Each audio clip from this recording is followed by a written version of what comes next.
2025 Dubai World Cup. All eyes are on Forever Young, the electrifying Japanese superstar who dazzled in America before storming to victory in the Saudi Cup. This time, he stands on the brink of immortalizing his name in history books forever. Will Forever Young rewrite the record books? Will there be shocking upsets? Only time will tell. The answers will unfold when the lights shine bright at Meydan Racecourse in a night of unforgettable racing.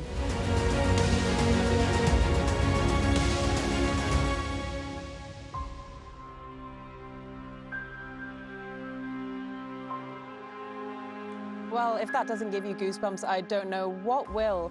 But let's take you through the runners and riders for the final race of the night. Horse number 1 is international favorite and top rated at 128.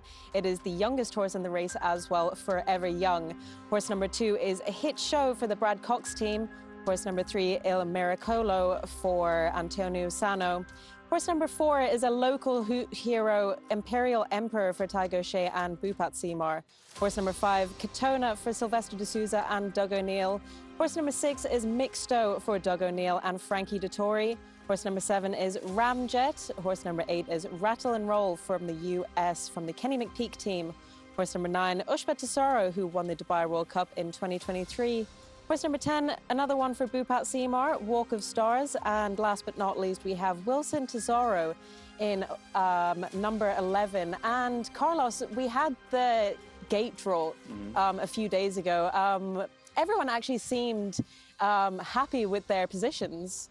Yeah, I didn't listen to any kind of complaints or any connections like getting concerned about the results. Like if we focus, for example, with the local Bhupat Seemar, he was pretty much excited with walk of starts post position in the first. He actually said, like, if you have a sprinter or a front runner in this race, you wanted to be in the inside. He definitely have the inside post. And the number 10 for Imperial Emperor, he was happy as well. He gave it the time for the horse to relax, sit, and wait for make his move. Same thing, Rattle and Roll. He got the post position too, but Kenny was actually happy with that result. He said, like, this is exactly what I want because the horse is gonna run less and stay more focused on having the time that he needs to come from behind. Forever Young is just in the middle. Ushba Tesoro, good results. Wilson Tesoro, no complaints at all from anyone. I was surprised by that because trainers are usually the first people to complain about any of the stall draw they get, but Forever Young is smack bang in the middle of them. But let's talk about a horse that you already mentioned, a local hero for us here in the UAE. It's Imperial Emperor from the Zabil Stables team. Hopefully we can see him winning the Al Maktoum Classic there. I mean, he has improved leaps and bounds since the start of the season, Carlos. Yeah, definitely. This is a horse that had been improving himself, and the way how he won the Al Maktoum, if that wasn't convincing enough of the talent that this horse have, I don't know what it's going to be.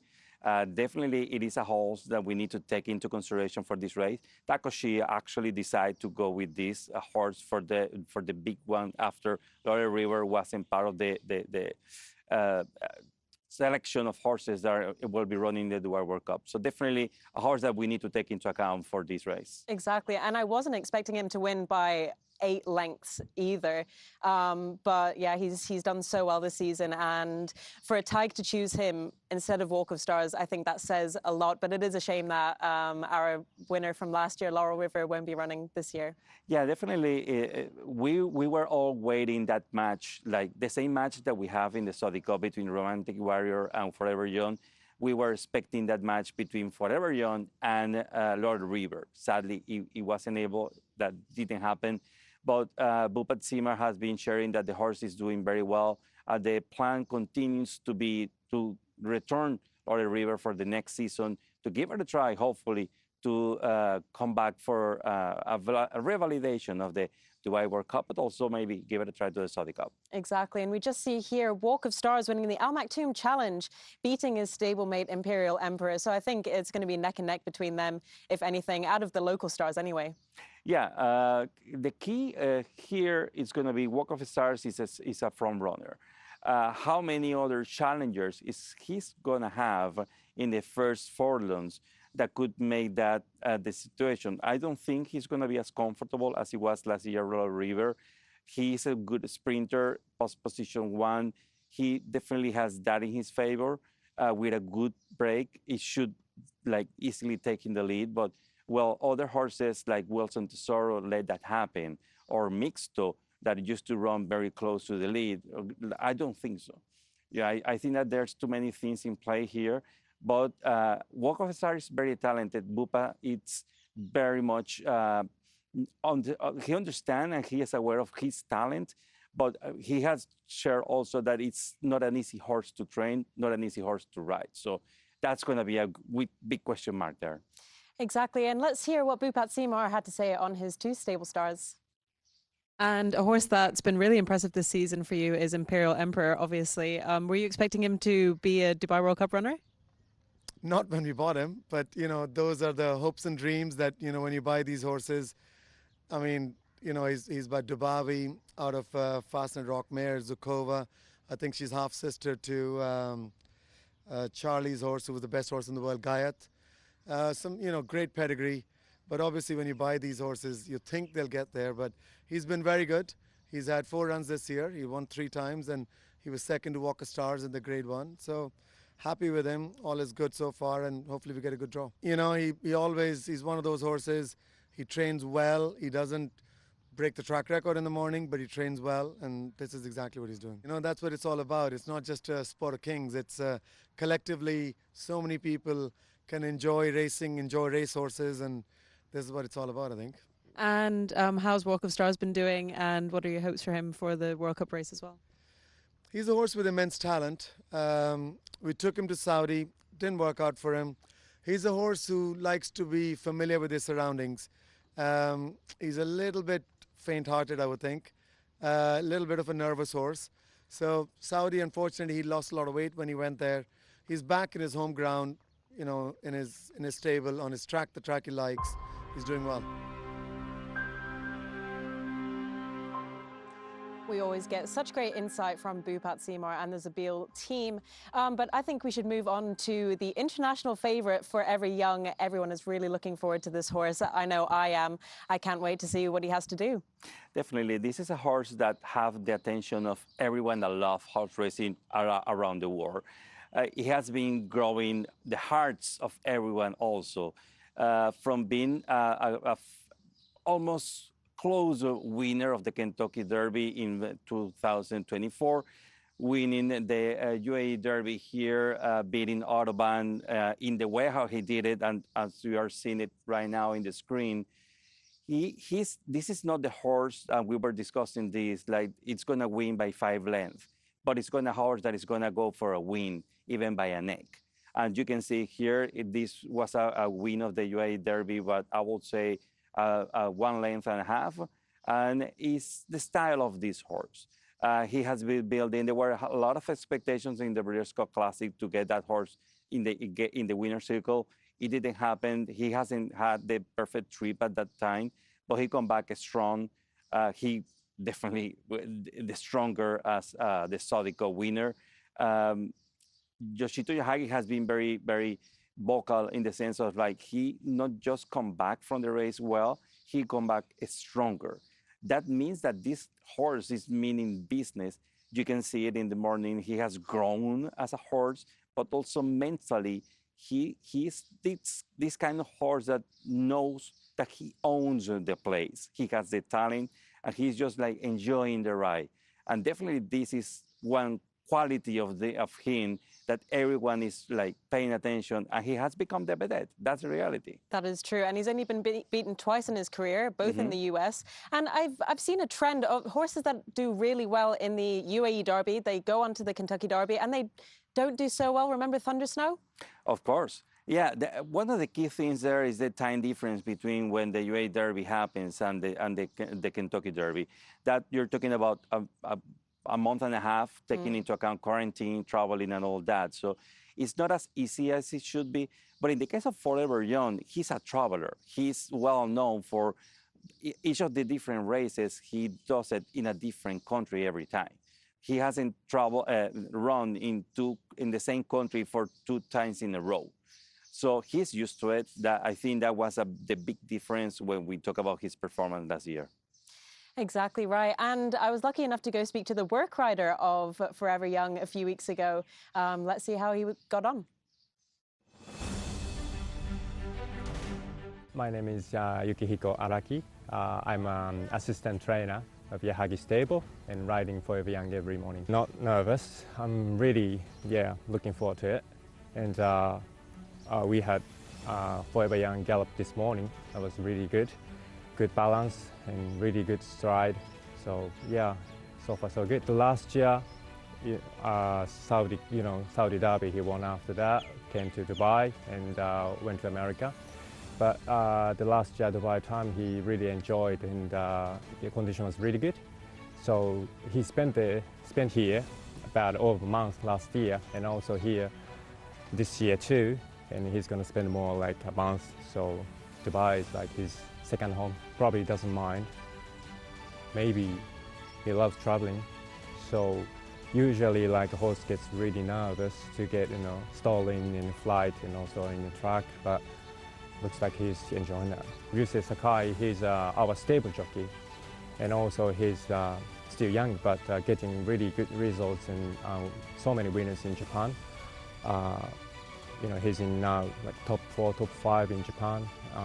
We are expecting that he is going to be the next legend Yutaka Take, and he's very, very focused on racing every week. So nothing to say.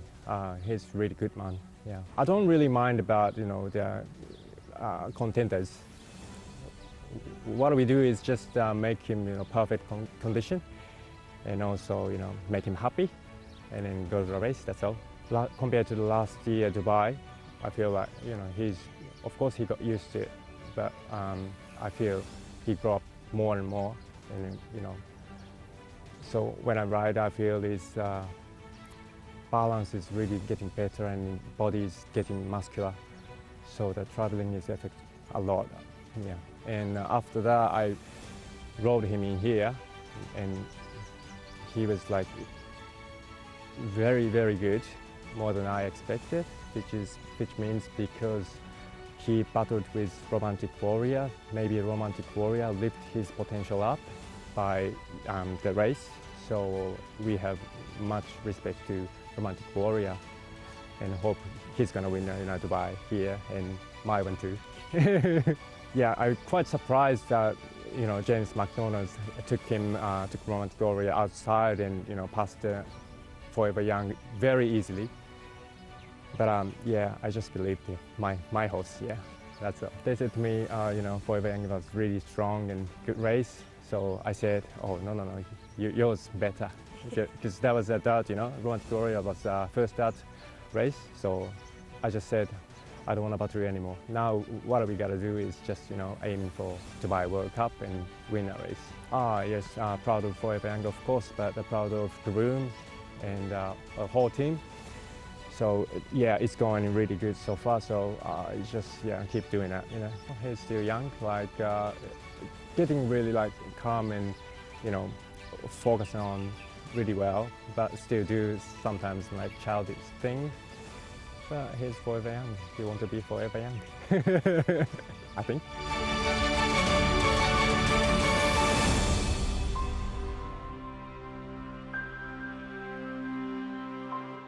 That's one of my favorite quotes of the week. He's forever young, so he still wants to be forever young, and he is the youngest horse in the race. And we were speaking before we came on the show that he loves a challenge. He loves a horse to chase. Yeah, he's definitely a horse that likes to battle. And he's not, and as we were saying, he's not going to win by 10 lengths or 5 lengths. He wants to fight that win, but always at the end win.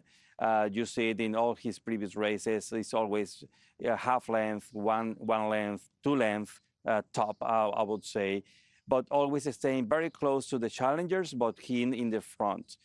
Same thing happening in the Kentucky Derby last year, where he was like challenged, and I think that was part of the reason. Besides of all of the other variables, it's just like he likes that battle, that like neck by neck. Let's make it to the final furlong. But definitely he's a fighter, and that you can tell in all his races, the way how he defies the challengers, and at the end, the way how he likes to challenge them and take them all the way to the wire. Exactly, and I really hope he does well. There's been so much hype around him, but not only that, I've had the song Forever Young stuck in my head all week. It's been on everybody's Instagram stories. Forever Young, yep, definitely. I think this is a horse for the ages. He has not just revived passion for horse racing for so many audiences and people around the world, but also that concept of an horse idol that you can actually follow, that you can actually cheer for him, that you're expecting, that now you have like caps, you have jackets, you have like, and everyone wants one of the, even myself, I want, where is my bicycle cap? So yeah, this is a horse for the ages. I think that there's gonna be much more time that we will continue talking about Forever Young. Thankfully also the trainer confirmed that he will continue doing campaign in 2026 as a 5-year-old. Why not? If he's doing so well, why not keeping up and bringing the best to the industry, but with a horse at this level of talent? Exactly, and that's how you keep fans. And we're going to go on to a horse that has already won the Dubai World Cup back in 2023, and that is Ushba Tesoro. He has tried last year as well. He came second. So what do you think he's going to do this year? That's a very good question. This is a horse that will rely a lot in the speed. And if there's not much speed, then it's going to be a challenge for him to keep it up. When he won the Dubai World Cup back in 2023, there was a lot of speed. That was in his favor. He actually won easily that race. In the case of, like, for example, if we talk about the Breeders' Cup Classic last year, he didn't have the chance. It was a race where he didn't encounter himself. Also, he had some issues during the week. In the case of like the Saudi Cup, there wasn't that much the distance between Romantic Warrior and Forever Young. And Ushba Tesoro, that he was third, but a long, the same, almost kind of the same as it was with Laurel River. He was second in the last year in the Dubai World Cup, but second by 10 lengths. So I think the challenge for Ushba Tesoro is gonna be the speed, and if there's a speed, there's going to be Ushba Tesoro at the end. Exactly, and kind of the opposite to Forever Young. He is the oldest horse in the race at 8 years old. Do you think that he's still strong enough to go against these other contenders? I think he's competitive enough. How competitive it is his level at this moment, we will find out definitely tomorrow. But this is a horse that is up to the challenge. He has the talent. You see him in the mornings. The way how he behaves, he still have that attitude. He still have that will of running, and that's key. Per my understanding and everyone else, this is his last race. After this, he's going to be retired. So I think, yes, he's gonna be up to the challenge, but it's gonna be that last race. How do you want to end up to be? I think it's going to be the best as possible. If he's at the top of his game, he may be. We will find out tomorrow. We will indeed. And another horse I really like the look of this week in the mornings is Il Maracolo. What do you make of his chances? He was outpaced last time out at Del Mar, I'd say. Il Maracolo is a very interesting horse. He had a very tough campaign when he was 3-year-old and 4-year-old. He's coming from a layoff in some capacity. His last race was in the Pacific Classic. He was outpaced, as you mentioned. When he ran in the Belmont Stakes, he was actually the leader at the beginning of that race. In this case, I know that the horse it's coming prepared to have a good run. Antonio Sano, his trainer, he's confident that the horse is in perfect fit for the race. That's the reason why he's continue with the horse being in the starting gate. You can see here galloping. The horse looks very fresh, enjoying the track. I had spoken with the exhausted rider. He feel that the horse is holding himself very well to this track. Can he manage the distance? Yes, he can. Can he manage the feel That's going to be the big question. I think he has the talent. He has the gun runner blood inside of him that it make, I don't know, the heritage always come up at any time. It's not going to be easy, but hopefully it will be in the top 5. Exactly right. And a horse that's also not only caught my eye, but caught my heart in the morning track race as well is Rattle and Roll. And let's hear what the assistant trainer, Francisco, has to say about him. He's been great. He got settled in as soon as we got here. He seems to get over the track very well. And yeah, we're very excited about his chances. We're thankful for the committee and the racing club for giving us the opportunity to be here. So the big travel was from Chicago to Riyadh, but he handled that well, and just about a little bit over an hour coming to Dubai. But he's all class, and he seems to handle it very well. And he's got a good mind, so I think that helps him. Danny's been, he's been pulling him since day one, and I think he's been a little bit fresh coming into this race, so those are good signs. As Francisco said, he's been pulling his work rider around, and I believe he said his work rider is 74 years old. Can you believe that? Yes, I do, actually. Danny Ramsey, he's a really good exercise rider. He has been like the right hand of Kenny McPeek for several years. And as you can see, he still have the strength to hold the horse. He has been the exercise rider of Horse of the Year in America, Torpedoana. He has been the exercise rider of so many good horses that have been in McPeek barn. In this case, in Rattle and Roll, you can see how the horse is pulling, that the horse wants to like run, and he managed to control even at the age. And you talk with him, and he's forever young. He's definitely has that spirit that you will never think that has the age of 74 years old. Yeah, and I do love the saying, like, you're only as old as you feel. And yeah, he's just a perfect example of that. And Rattle and Roll, he won the Saudi Cup qualifier back in January in Riyadh. He ran in the Saudi Cup. And then when he came over here, he did have to wait a while to get an invitation to the World Cup. Yes, that is correct. There was a lot of evaluation about the horse be fit for the race, taking into account all those different races that he already ran. And thankfully, he passed the test, and he's fit. Kenny McPeek had shared it with not just with me, with every media, how confident he is about the condition that the horse have. You can see it here, how he's doing. He has a very strong gallop. He seems to be in perfect condition. This morning, William Buick was at top of the horse for the first time. And he said that he was surprised actually how much the horse was pulling him and the strength that the horse has. And he felt also that the horse adapted very well to the dirt here. So it could be a big surprise, a nice surprise, I would say. Absolutely. And my colleague Kareem was down by the track this morning, and he was lucky enough to talk to his trainer, Kenny McPeek. Well, we were able to let William Buick familiarize himself with the horse this morning, and I think that's important that he get to know how Rattle and Roll feels underneath him. But talking to William, I think it's pretty simple because we're in number 2, that there's some speed either side of us. We're going to let them run to the first turn, and we just follow them. I don't give complicated instructions to William. I'm going to let him do what he does well. And we're extremely excited. We think our horse is physically doing super. And at this point, we're going to need a little pace in the race. But we think we'll get that. Rattle and Roll got the 5th position in Saudi Cup, and also he will meet again with the other contenders who beat him during that race. How do you see this point? Well, I think we were a little further back than we would have liked in the Saudi Cup. He was way further back than I really anticipated. I think in this 10 furlong race this weekend, or 2,000 meters, I think you'll see him laying closer.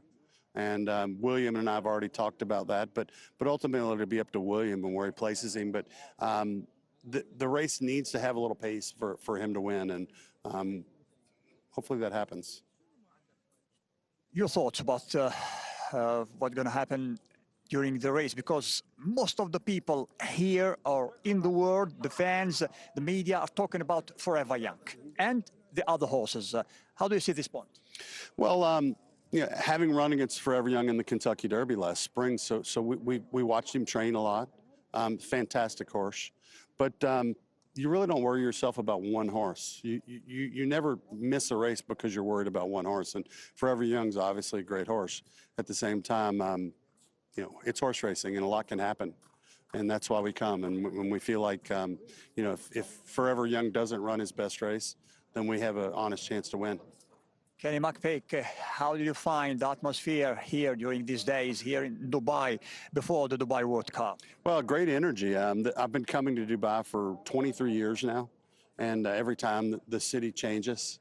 And I think the job that Sheikh Mohammed and his team have done here has been amazing. It's a real credit to all their hard work, effort, and obviously money to put this together. And I think it's vital that horse racing have more venues like this. This grandstand's amazing.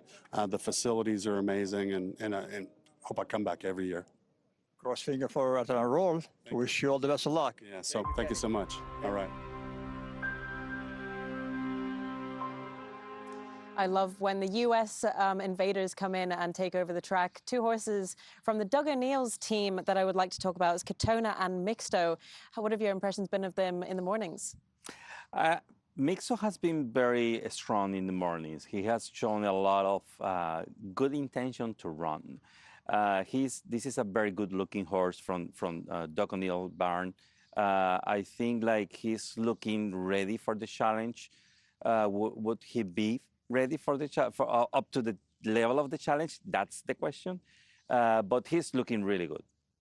And Katona as well. And one of the quotes that Leandro, the assistant trainer, used in one of the shows last night was when they were asking him, do you think that their horses will be able to take on Forever Young? He said their horses will fight like cats until the end of the race to try and get to the front, which I love that quote. Definitely. It is a very interesting quote. But yeah, they are talented. Again, Mixto is a horse that likes to run close to the pace, but Katona likes to run from the back. So let's say that the Doug O'Neill team have a strategy. You have the one that is going to be stay close to the pace, the one that is coming from behind. So depending on what happens, it could go either one way or the other. Exactly. So they will fight, no doubt about it. Yeah, and we can just see Mixto out here on the track. He looks absolutely fantastic. And Doug O'Neill always turns them out really well as well. It was great to see Doug at the track today because it's just been Leandro. But, I mean, all the horses Doug brings out here, they have talent. And I feel like he wouldn't just put two horses in the race just for fun. Oh, definitely. He's coming here to win. Actually, if you want to make any kind of comparison, last year, Doug O'Neill wasn't able to travel. He's here already. He arrived yesterday, Thursday in the morning. And today he has been taking care very closely of the horses. Both horses are looking very good. They have talent. They are well prepared for the race. Let's see if the way how the race develops, it will play in their favor. And last week I got to speak to the assistant trainer of Doug O'Neill, Leandro Mora. So let's see what he had to say about their two runners. Pretty good. They are adjusted pretty well. Looks like the weather is good for them, and I'm happy. How have they been taking to the track? Very well. This long walk, because we're on quarantine, it's a 2.5 mile one way. It'll be 5-mile trip. It's great trail for them to make it over here. And how did they cope with the traveling? It's a long way from America. It's a little dehydration thing because, they have to lay over in another country and be picked up and come over in planes. Sometimes that doesn't help them, but I think we got the better travelers this year, and I'm pretty happy how they did it all. So you guys have an advantage having two horses in the Dubai World Cup. Is there one that you prefer? Back 6 months ago in San Diego, California, we ran them both together in the same race, and I was favoring in Katona because I thought he had a better chance. And Mixto ended up winning that race. Katona finished 5th or 6th. So it's hard for me to tell now. Both are adjusted to the track, and this track I love it. This is, in the horse will tell you. So it's kind of separating both right now. I know they're not the best horses on the race, but we're going to give it a shot. very best of luck, and it's great to speak to Leandro always by the track. He always has great stories. Let's go straight into our race predictions for Dubai World Cup night. Obviously, we've been concentrating on the Dubai World Cup race itself, but there are 8 other races, and I'm really looking forward to the Golden Shaheen, if anything. Yep, you can see our selections on the screen there. Carlos, what other races are you looking forward to in particular? Definitely the Golden Shaheen. I think there's a very competitive field this year in this race, and it could go in one way or the other, or it could be a challenge between Toss and Straight No Chaser, or if that doesn't happen, then it will be a very open field of auctions. They are very talented horses from US, for example, Super Show, from Japan, American Promise. Fun fact, they are both actually related. They are brothers from the mother side. So I think like the talent is there, and it could happen many things, but it's very, very interesting, the field, the way how it's structured this year for the Golden Shaheen. That's one of the races that I'm looking for. Which one are you looking forward to I'm exactly watch? the same. Golden Shaheen. I cannot wait to see Straight No Chaser coming round that bend. I hope it's a good battle between him and Tuz. We've both gone for Forever Young as our first picks, and you've gone for Rattle and Roll, and I have gone the way of Wilson Tesoro for my underdog selection. Yeah, in the case of myself, Forever Young definitely is the one to beat, and Rattle and Roll. Not just because he comes from US, and I need to support in that sense, but also he's talented. I never seen Kenny McPeek so confident on not just the way how the horse is prepared for the race, but also how key it is that is 2 turns, 2,000 meters or 10 furlongs, that it could play all this as a beneficial for this horse. Let's remember, this is a horse that is a multi-grade 1 winner since he was 2 years old. He has won in every single, like 2, 3, 4, 6, 5. He has won grade 1. So he has a talent. Let's see if he has the chance to actually prove it this tomorrow. But I think definitely if we want to look for money or auctions or something interesting, Rattle and Roll, it could be that one. I have to agree with you. Thank you so much, Carlos, for coming on the show. It's been a pleasure to have you. And it could all come down to the wire tomorrow evening here under the floodlights at Meydan Racecourse. Best of luck to everyone.